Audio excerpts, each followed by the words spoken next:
There are moments when the universe grows silent around you, when the door closes and your name isn't called, when the letter doesn't arrive, when the phone doesn't ring, when the space beside you remains empty.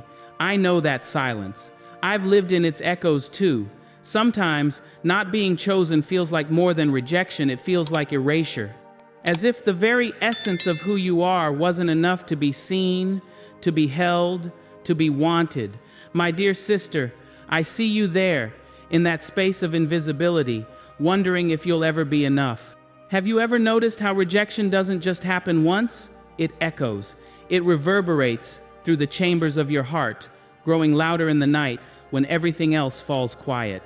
That's when you hear it most clearly, the whispers that tell you weren't good enough, worthy enough, lovable enough. I remember standing at doorways that wouldn't open for me, waiting for calls that never came, preparing speeches for audiences who turned away. The ache doesn't live in the single moment of rejection. It lives in how that moment replays itself over and over until it becomes the lens through which you see yourself. There's a particular kind of pain in watching others receive what you've prayed for, the promotion given to someone else, the partner who chooses another, the opportunity that slips through your fingers like water you can't hold. And in those moments, breathing itself becomes an act of courage. You wonder if they saw all of you, really saw you before deciding you weren't the one. You question if showing more or less of yourself might have changed the outcome. The mind becomes a courtroom where you stand perpetually on trial. But darling, listen closely now. That echo, that painful, persistent echo, it's not the final verdict on your worth. It's just a sound in a much larger symphony. I've sat with women who believed rejection was their life sentence, who carried "not chosen" like a middle name for so long they forgot who they were before it. Women who dimmed their light because they thought that's why the world turned away. The truth about rejection's echo is that it's loudest when you're alone with it. When you let it corner you in rooms with no witnesses, when you give it the power to define not just a moment, but your entire story. Tonight, I want you to do something brave with me. I want you to name the rejection, not in whispers, but out loud. I wasn't chosen. Feel how those words live in your body. Where do they sit? In your throat? Your chest? Your shoulders? Don't run from the sensation. Don't disguise it. Just notice it, like you would a storm passing through. Because that's the first step in transformation, acknowledgement without judgment. The pain of not being chosen is real. It deserves to be honored before it can be healed. Your tears are sacred water, cleansing wounds that words cannot reach. This echo you hear, it will change its tone. Not today, perhaps not tomorrow, but I promise you, if you walk with me through these chambers of healing, that sound will transform from accusation to liberation. And somewhere beneath the echo of rejection lies a quieter, truer voice that has been waiting all along to be heard. A voice that knows rejection isn't your name, it's just a chapter in a much longer, more beautiful story that continues to unfold. There's a particular kind of loneliness that comes after rejection, the kind that finds you in empty rooms where tears fall without witnesses. I call these holy moments, these private ceremonies of grief that no one teaches us how to hold. I remember sitting on the edge of my bed one evening, decades ago, letter in hand, dreams denied once more. No one saw how my fingers trembled. No one heard the small sounds that escaped from a place deeper than my throat. Just me and the gathering darkness, having a conversation about worth and belonging. Your tears in these empty rooms, they aren't weakness, dear one. They are the most honest prayer your body knows how to pray. They speak what words cannot. This hurts. This matters. I matter. Don't rush to dry them. Don't apologize for their existence. Society has such discomfort with women's pain. They want us decorated in resilience before we've had time to feel the full weight of what's been lost. Be strong, they say. Move on, they urge. As if strength and movement don't first require the acknowledgement of where we stand. When someone doesn't choose you, whether for love, for work, for friendship, for family, there's an emptiness that follows. A space where possibility once lived, and that emptiness deserves to be felt, not filled too quickly with distractions or false comfort. I've known women who spend decades running from empty rooms, filling every corner of their lives with noise and movement. Anything to avoid being alone with the question that rejection plants in our hearts: why not me? But those who heal most deeply are often those who finally turn toward the empty room, who pull up a chair and sit with their unchosen selves, who allow the tears to come without narrative, without solution, without timeline. There is wisdom in these tears, you know. They carry information about what matters to you. They speak of dreams still alive, of love still available, of hope not yet extinguished. Your tears are not just about what you've lost, they're also about what you still long for. And longing itself is not a weakness, it's the persistence of your heart's intelligence. In my own life, I've cried oceans in empty rooms, for loves unreturned, for opportunities withdrawn, for doors that remained firmly shut despite my knocking. And each time, when the tears finally subsided, I discovered something had shifted, not because I forced it, but because grief, when fully honored, moves of its own accord. Tonight, if the tears come, let them. If the empty room feels too vast, too silent, remember that I have sat there too, that countless women before us have held these same vigils of the heart. There is a sisterhood in this solitude, an invisible hand holding yours. And tomorrow, or the next day, or whenever it feels right, you'll notice that the empty room doesn't echo quite as loudly, that your tears have washed something clean inside you. That the question, why not me, has begun its slow transformation into what now waits for me. Because, darling, something always waits beyond rejection, something that could only find you after you've moved through, not around this valley of not being chosen, something that has been patient, watching you remember your own vastness.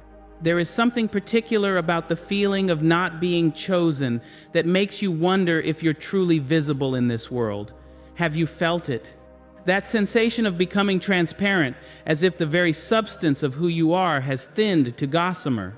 I remember walking into rooms where eyes would pass over me as if I were made of air, offering ideas that would be ignored until someone else, often a man, often someone with more privilege, would repeat them to applause. Being overlooked for opportunities I had earned through blood and time and talent. This invisibility, it has weight. Though no scale can measure it, your body knows its heaviness. It settles on your shoulders, your chest. It makes simple acts like raising your hand, speaking your mind, or walking with your head high require a strength others cannot comprehend. Sometimes the weight comes from a single devastating rejection. Other times it accumulates slowly, small dismissals, subtle exclusions, quiet replacements that pile one atop another until breathing beneath them becomes an act of resistance. What makes this burden heavier still is how we internalize it, how we begin to collaborate with our own disappearing, speaking more softly, taking up less space, apologizing for our presence, diminishing our dreams to match the narrow vision others have of us. I've watched brilliant women become their own jailers, policing their visibility before others can reject it. Don't shine too bright, they tell themselves. Don't want too much. Don't show them all of who you are. As if hiding pieces of themselves might finally make what remains acceptable enough to be chosen. My sister, listen to me now. The weight you carry was not meant for your shoulders. It was fashioned in a world that has always feared women who know their worth. A world uncomfortable with the full expression of your complexity, your power, your desires. When someone doesn't choose you, whether in love, in work, in community, they aren't seeing the whole of you. They're seeing a projection, a reflection of their own limitations. Their vision is partial, their understanding incomplete. Your invisibility is not a truth. It's a temporary condition imposed by insufficient seeing. I remember the first time I truly understood this. I was 43 years old, standing in a gallery where my work had been rejected. I felt that familiar shrinking, that pull toward invisibility. But something rose in me, not anger, though anger has its place. No, something quieter but more insistent, a recognition that their failure to see me did not make me unseen.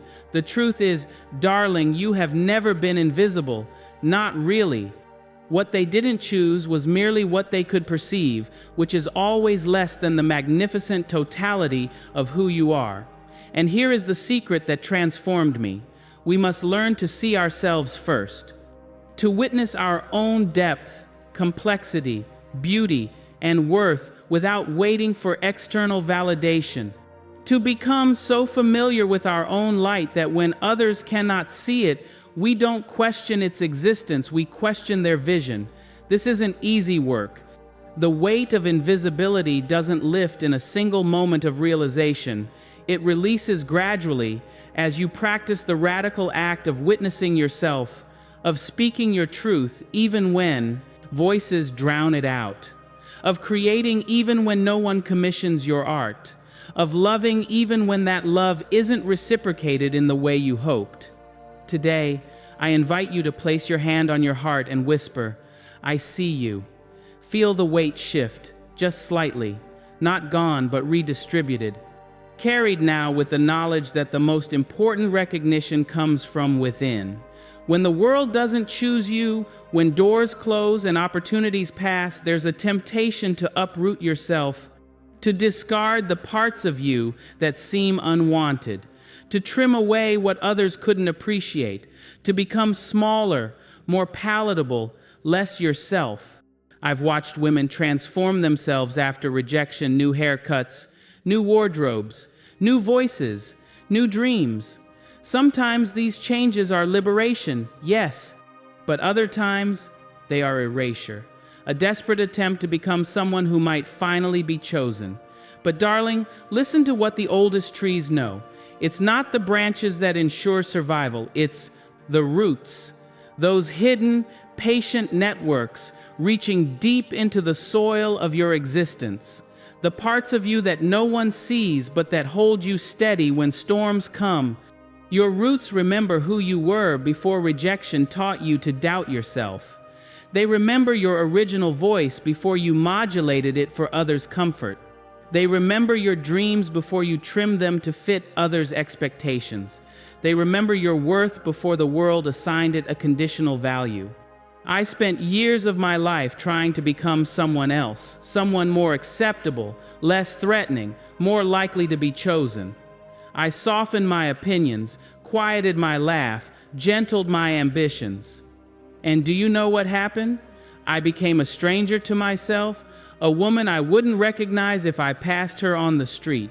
The pain of not being chosen can make us believe we need complete transformation. But true healing doesn't come from becoming someone new. It comes from remembering who you've always been beneath the layers of adaptation and protection. There was a time in my 40s when rejection had scraped me hollow. I stood before my mirror, eyes vacant, wondering who this woman was who looked back at me. And then, almost without thinking, I began to dance. Not beautifully, not for anyone else, just movement rising from someplace ancient and untouched within me. And in that moment, my roots spoke. They said, "Here you are, still here, still whole, still yours. This is what I want for you to feel, the stirring of your roots, even when the visible parts of your life feel damaged or unwanted. To remember that not being chosen in a particular moment doesn't require you to abandon the deepest truths of who you are. These roots of yours, they've survived previous storms, previous rejections, previous times when the world failed to recognize what you carry. They hold wisdom that predates your current pain. They remember your resilience when your conscious mind has forgotten.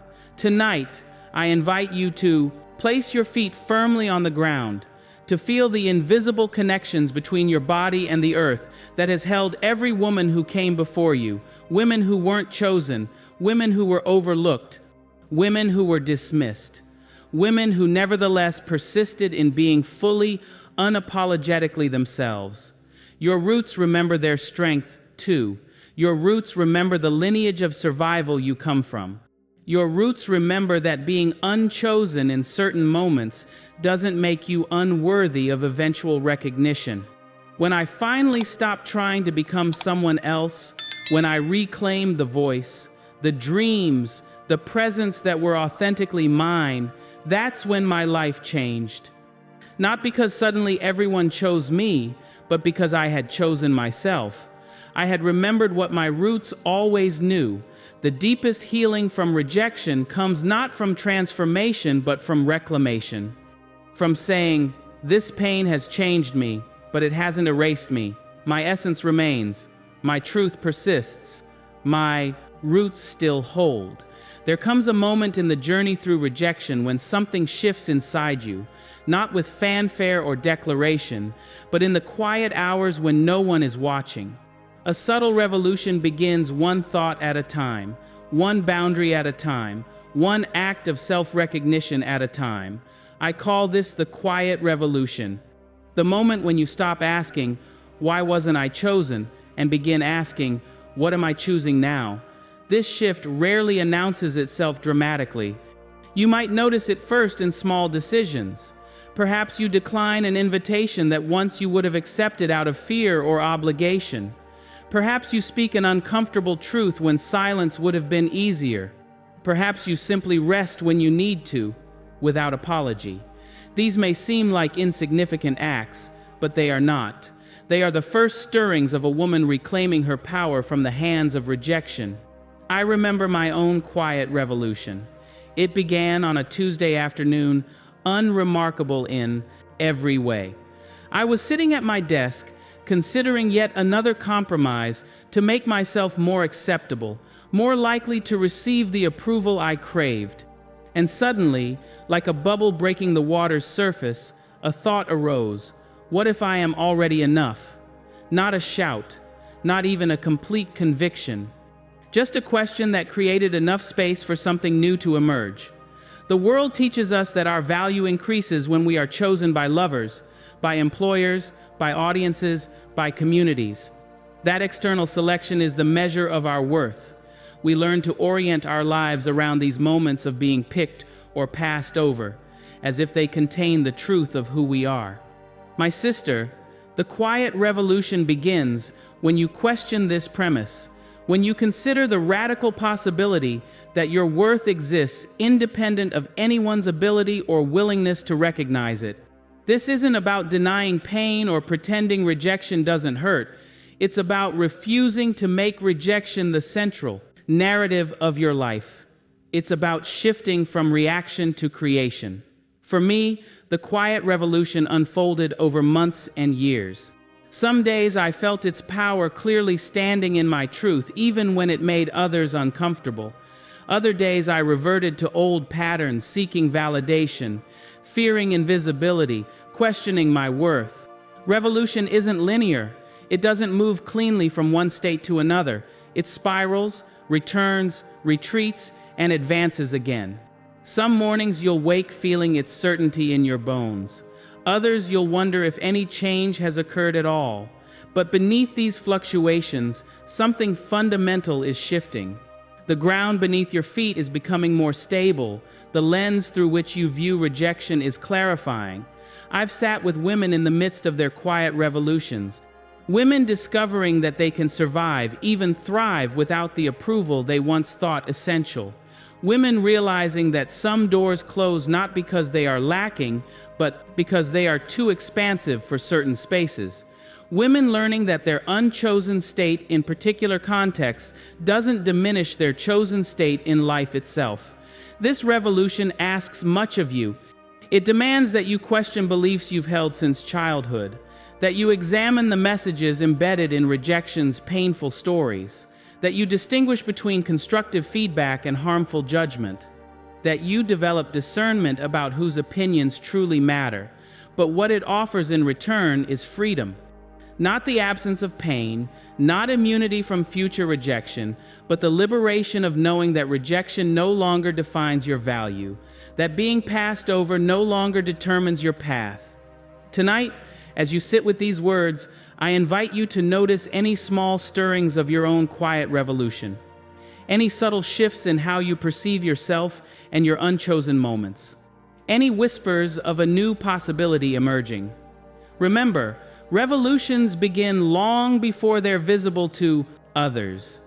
They start in private thoughts, in small choices, in moments of standing your ground when no one else notices.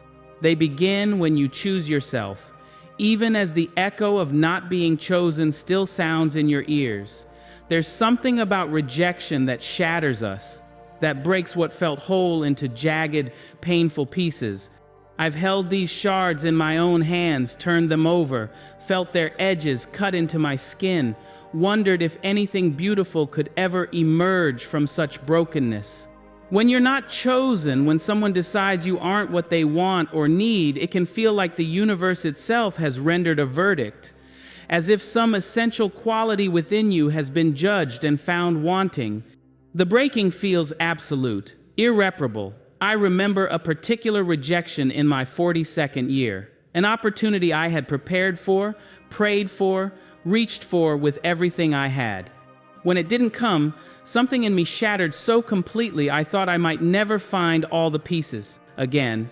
I wandered through weeks and months feeling fragmented, incomplete, permanently diminished. Perhaps you know this landscape, perhaps you walk it now. But here is what I've come to understand, what I wish someone had whispered to me during those fractured days.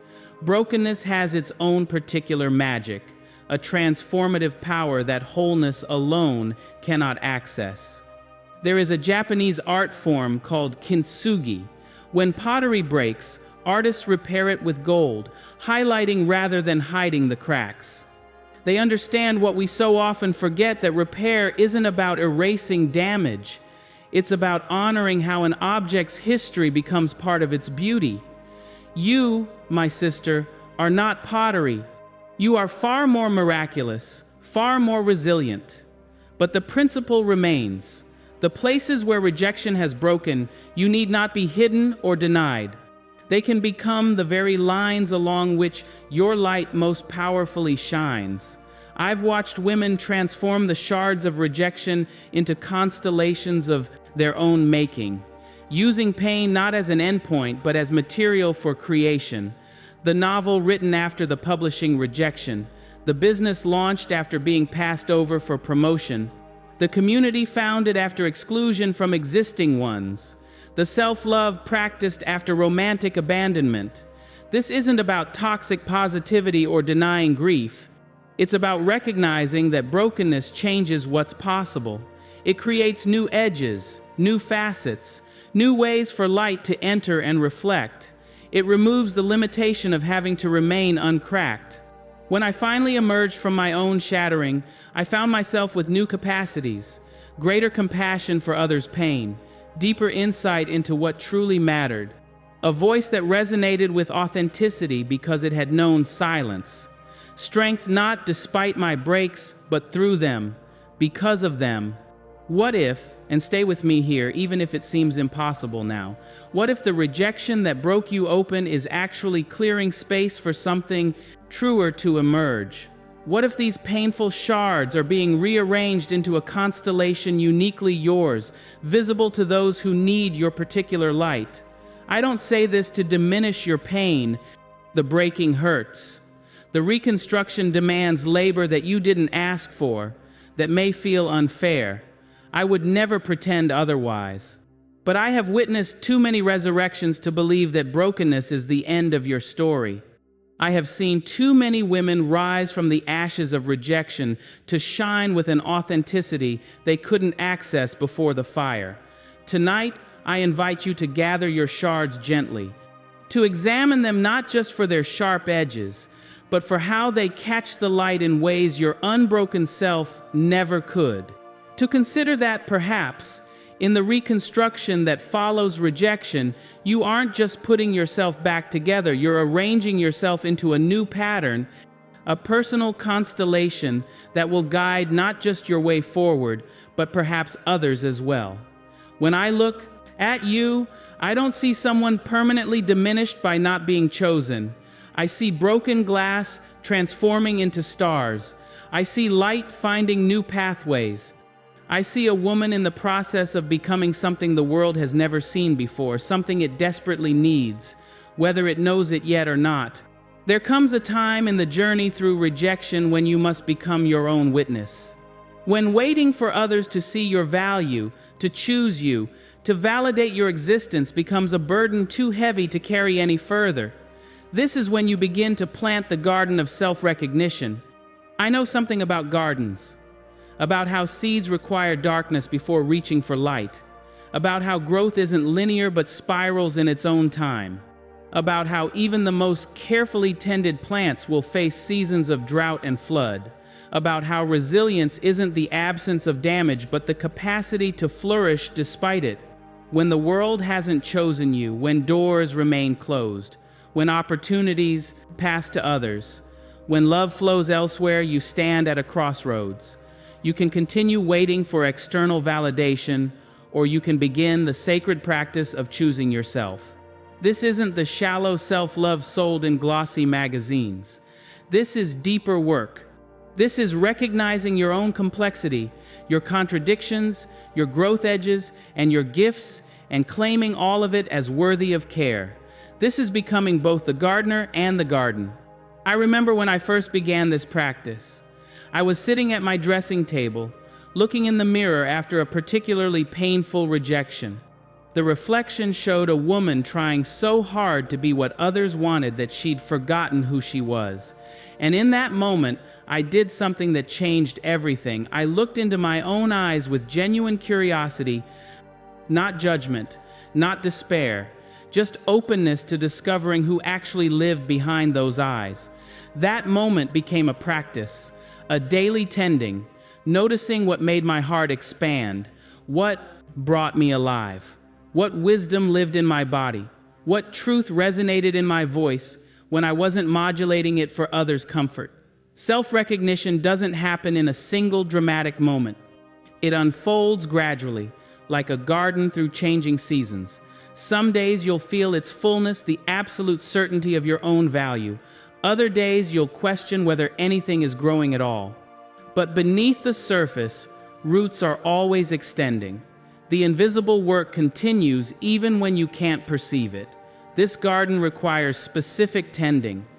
It asks you to notice when you abandon yourself, when you dismiss your own needs, silence your voice, ignore your intuition, when you betray yourself in hopes of finally being chosen. It asks you to examine the stories you tell about your unchosen moments. Are they tales of inherent unworthiness, or can they become narratives of misalignment, timing, or growth? Can rejection become not a verdict on your value, but information about direction? I've sat with women planting these gardens after lifetimes of external seeking, women learning to trust their own perception after years of having it questioned or dismissed. Women discovering that the very qualities that led to rejection in some contexts are precisely what make them irreplaceable in others. This isn't work we're taught to do. Society trains women to orient outward, to assess what others need, to shape ourselves accordingly, to measure our worth through their response. To turn that attention inward feels unnatural at first, even selfish. But it is the furthest thing from selfishness, because a woman who knows her own worth doesn't diminish others to elevate herself. A woman who can witness her own complexity makes space for others' complexity as well. A woman who can choose herself creates the conditions for authentic connection rather than desperate attachment. Tonight, I invite you to plant one seed in this garden, to notice one quality within yourself, one strength, one value, one aspect of your being, and to recognize it as worthy, independent of anyone else's ability to see or validate it. Perhaps it's your resilience, your capacity for growth, your creativity, your compassion, your intelligence, your willingness to keep showing up, your courage in feeling pain without becoming it. Whatever seed you choose, plant it with intention. Water it with your attention. Protect it from the harsh winds of self-criticism and comparison. Watch how it responds to your care. This garden of self-recognition won't prevent future rejection, but it will change how rejection affects you. It will provide a foundation of worthiness that external circumstances cannot easily shake. It will become the ground from which you engage with the world, not as someone desperately seeking to be chosen, but as someone who already knows her value, whether others recognize it or not. There is a particular language that emerges after you've walked through the fire of rejection. Words that once cut you begin to lose their power. Phrases that defined you start to sound foreign. The very vocabulary of your inner world begins to shift, sometimes so subtly you hardly notice until you're speaking fluently in the tongue of your own rebirth. I call this the language of rebirth, the way we learn to speak to ourselves, about ourselves, after rejection has taught us its harsh lessons and we've decided not to remain its students any longer. When you're not chosen, when someone decides you aren't quite what they're looking for, the first language that typically emerges is one of self-diminishment. I wasn't enough. Something is wrong with me. I'll never be chosen. I don't deserve. These phrases become a litany, repeating in the silent chambers of your mind until they feel like truth. I remember those words in my own mouth, how natural they felt, how inevitable, as if rejection had only confirmed what some part of me had always suspected. But languages can be unlearned. New ones can be acquired. This is the quiet miracle that unfolds when you begin to question the translation you've given to your unchosen experiences. What if I wasn't chosen doesn't mean I am unworthy? What if they didn't want me doesn't translate to no one ever will? What if this door closed isn't synonymous with all paths are blocked? The language of rebirth begins with questions that create space where certainty once stood. It continues with new interpretations that honor both your pain and your potential. I've watched women transform their inner dialogue after seasons of rejection. Women who once spoke to themselves with cruelty, learning the dialect of compassion. Women who interpreted every no as personal failure, discovering words for alignment, timing, growth, and direction. Women who saw themselves through rejection's distorted lens, finding language for their wholeness. This new vocabulary doesn't emerge overnight. Like any language acquisition, it requires practice, patience, and the willingness to make mistakes. You'll slip back into old phrases. You'll struggle to find the right words for emerging experiences. You'll wonder if you're pronouncing your own worth correctly, but gradually, the language becomes more natural. You start catching yourself when old translations arise. You find yourself spontaneously speaking about your experiences with nuance and perspective that once seemed impossible. For me, this shift happened slowly, then suddenly, like water gradually warming, until you realize it's now at a completely different temperature. I noticed it most clearly when describing my professional journey to someone new. Where I once would have highlighted the rejections as evidence of my inadequacy, I found myself naturally speaking of them as necessary redirections, not with forced positivity, but with genuine recognition that many closed doors had guided me toward the path that was actually mine to walk. The quietest language of rebirth isn't about denying pain or pretending rejection doesn't hurt.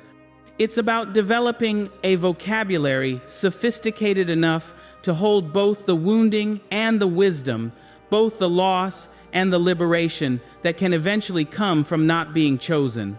This new language gives you words for paradox, how rejection can both diminish and expand you, how not being chosen can feel like both ending and beginning, how the same experience can contain both genuine loss and hidden opportunity. Tonight, I invite you to listen to how you speak to yourself about your unchosen moments.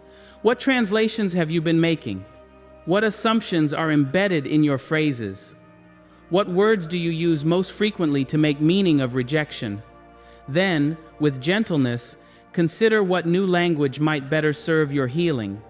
What words feel both true to your experience and supportive of your growth? What phrases honor both your pain and your capacity to transcend it? This isn't about forcing positivity or denying reality. It's about developing a more nuanced, accurate vocabulary for your complex experience. It's about finding words that don't trap you in static interpretations, but open possibilities for new meaning. Because ultimately, the language you use to interpret rejection shapes not just how you understand your past, but how you move into your future. It determines whether not being chosen becomes a life sentence or a redirection toward what's actually yours to claim. There's something that happens to a woman's shoulders after she's weathered rejection, a subtle straightening, a quiet strength that wasn't there before. Not the rigid posture of defensiveness, but the natural alignment of someone who has learned to carry her own weight and found she's stronger than she knew. I call these shoulders made of mountains.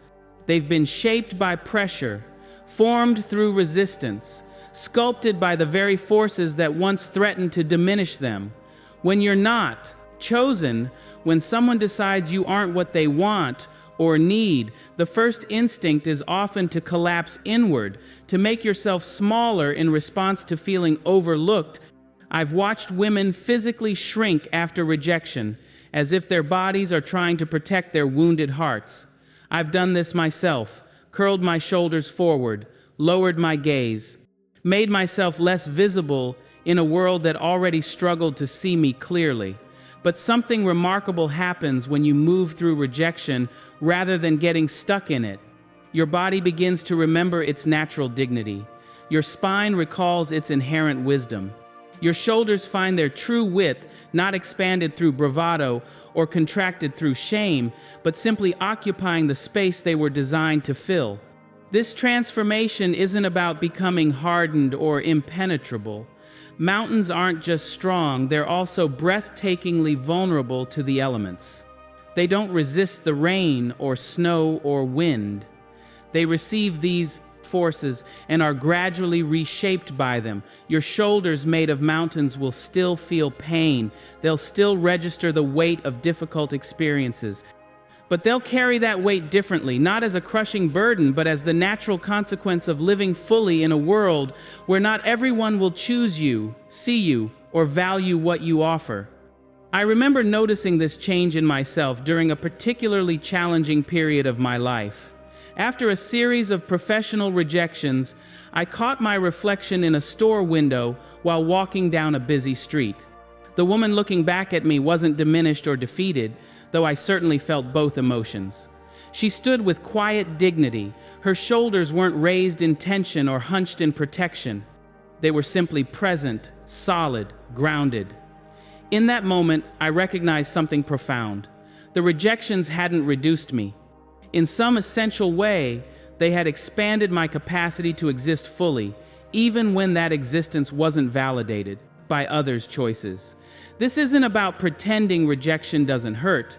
It's about discovering that pain doesn't have to alter your fundamental structure. You can feel the ache of not being chosen while simultaneously maintaining your inherent stature. I've sat with women as they've made this discovery.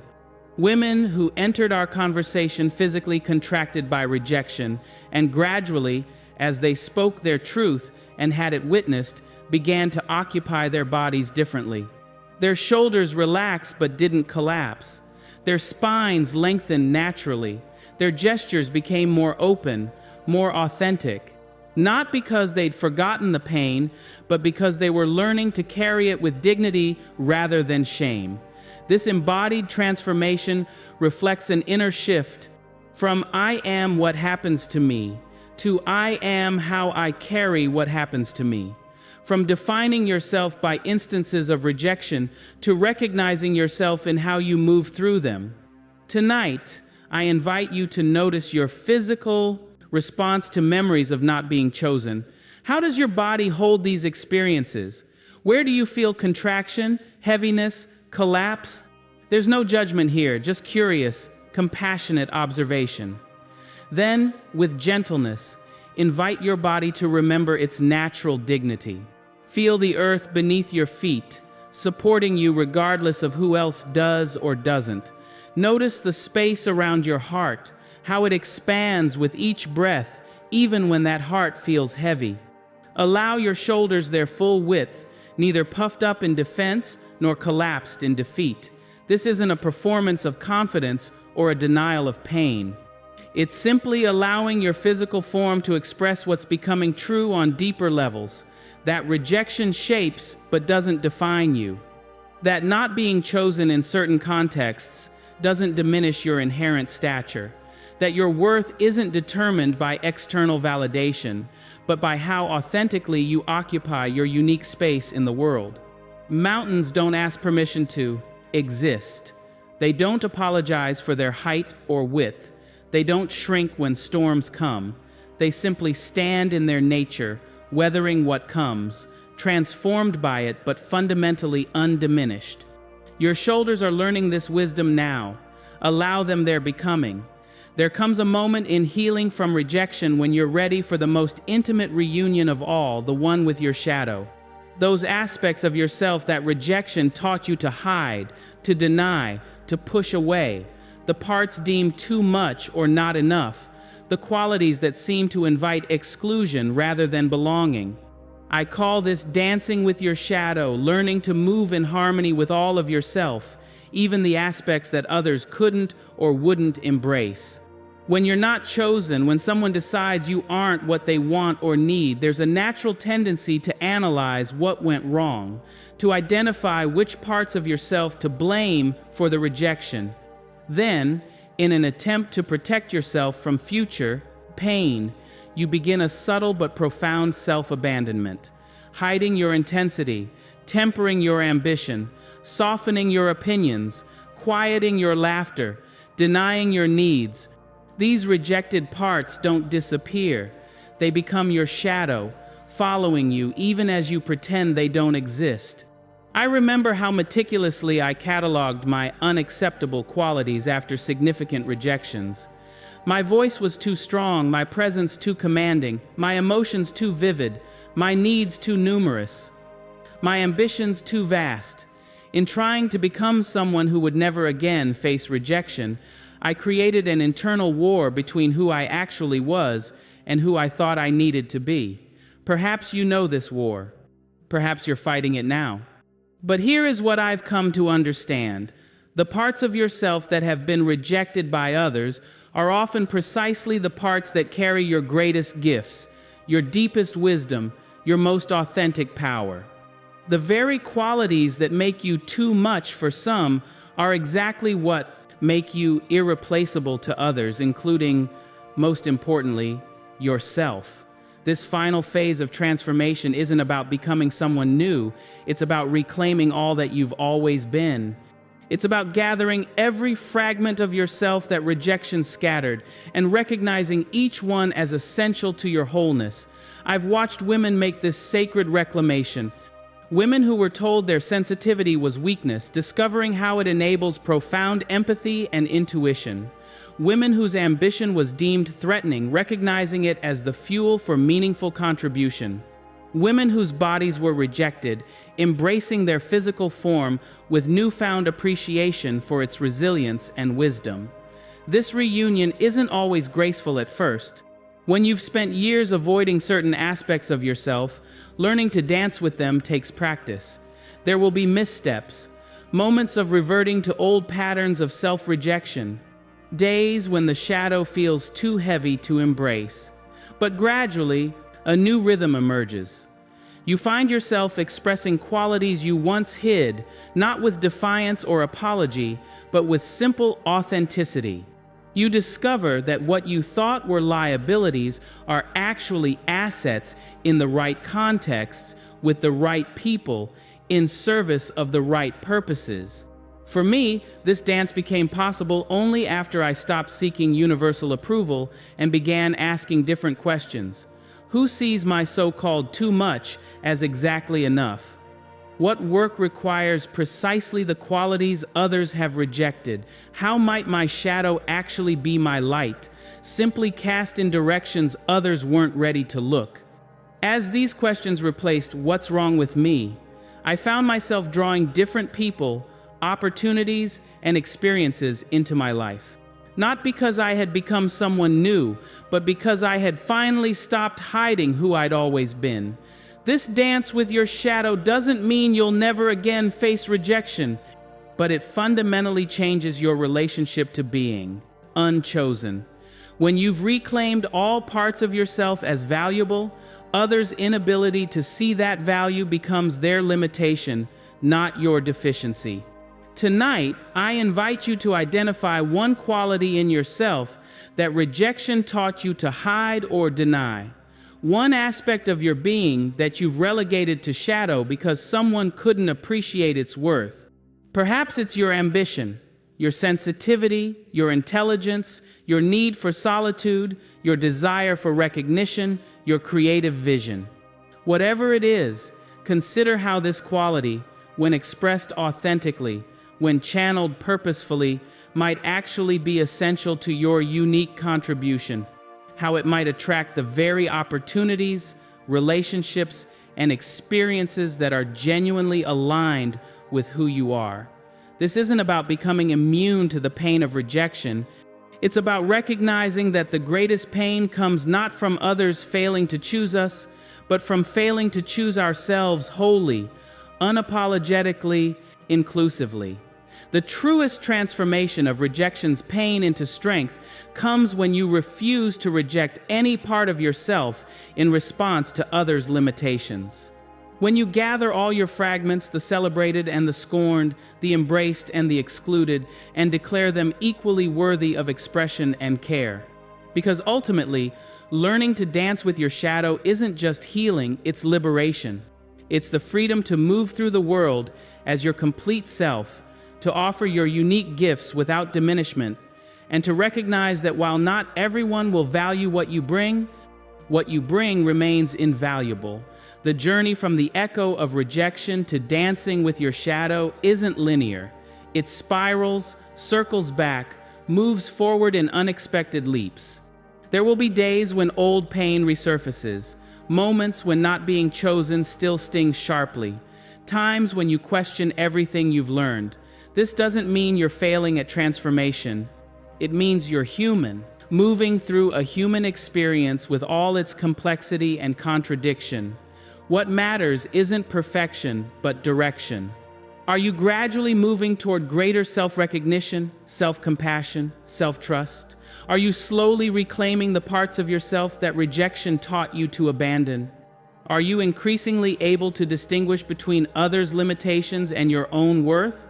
If so, then rejection is accomplishing something remarkable within you. It's becoming not just a wound but a doorway, not just an ending but a beginning, not just a loss but an invitation to find what can never be taken away. I look at you now and see not someone diminished by not being chosen, but someone being sculpted into her most authentic form. Each no revealing more clearly the yes that lives at your center.